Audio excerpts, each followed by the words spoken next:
All right, let's dive right in. Today, we're tackling one of the most loaded, most used, and honestly, most misunderstood words in the entire political dictionary: fascism. It's a word that gets thrown around constantly, but what does it actually mean?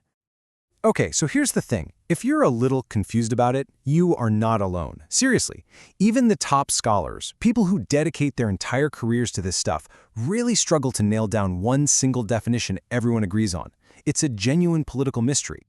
So, for this explainer, we're going to treat this like a real investigation. We are going to follow the clues piece by piece and really unpack why this term is so slippery and what core ideas, if any, actually hold the whole thing together.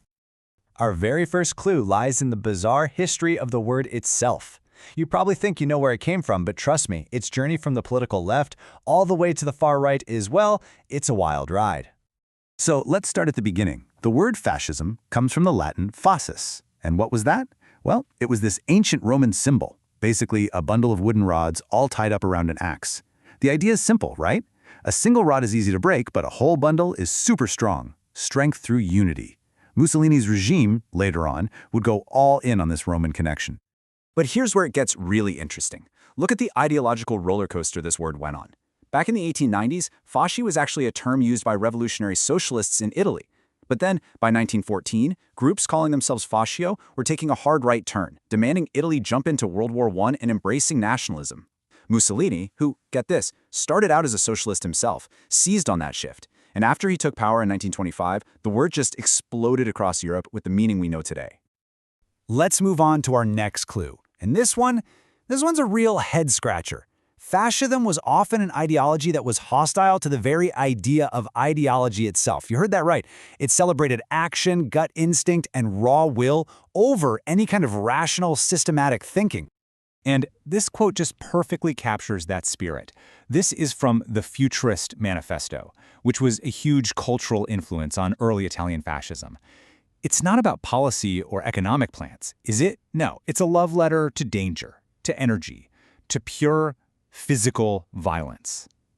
For a lot of these early fascists, action wasn't just a way to get something. Action was the whole point. This whole philosophy was rooted in a very specific and, let's be honest, a very bleak view of what humans are. It put instinct way above reason. It saw violence not just as a tool, but as this purifying fire that could create a new, tougher kind of person. It had this deep, deep contempt for the herd-like masses, and it completely rejected liberal individualism, that idea that you matter as a person. Nope. For them, a person only finds meaning as a cog in the machine of the nation. Okay, so we have this ideology of action. But things get even more complicated when you look at the two regimes we most often call fascist. Because as it turns out, Italian fascism and German National Socialism had some massive, fundamental differences in what they believed.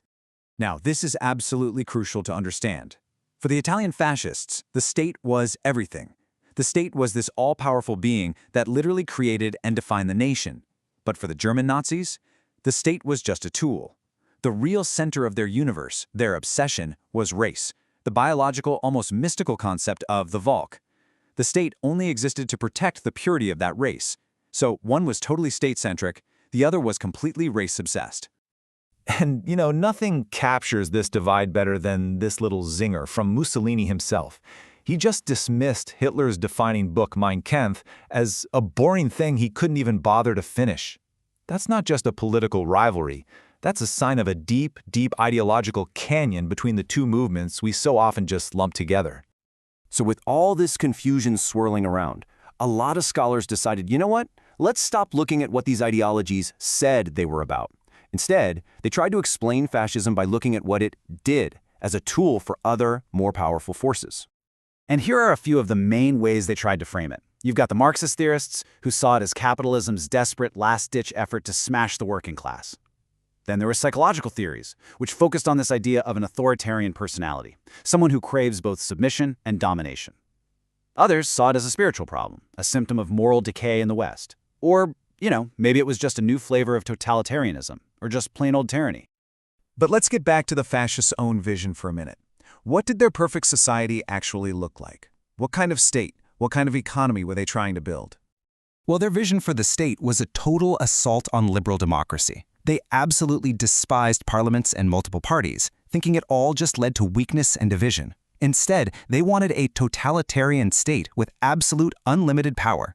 At the top, you'd have a single leader, the Deuce or the Führer, who didn't just govern the nation, he embodied its true will. In a system like that, your only freedom is the freedom to serve the state.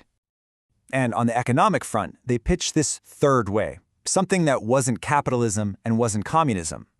The big idea was to create a corporate state.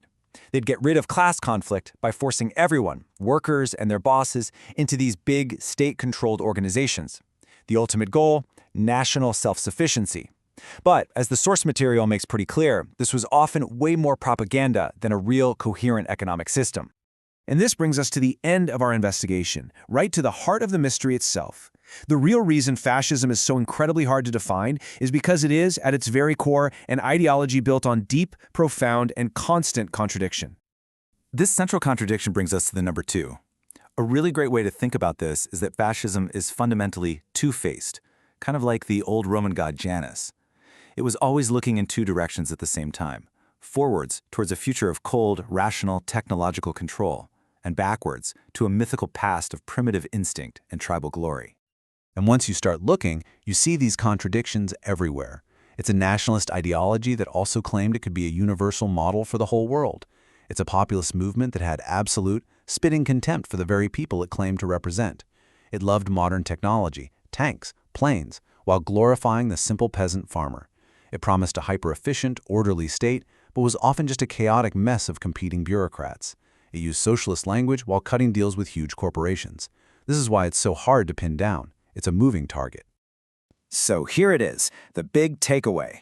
As a complete, coherent system, fascism is a mess. It's intellectually all over the place. But, and this is the really critical, really dangerous part, its individual components, when you take them one by one, can be incredibly powerful. Ideas like national pride, the desire for order, a belief in strong, decisive action, those things can resonate with people, even if they're part of a deeply flawed and contradictory whole. And that leaves us with one final, very important question to think about.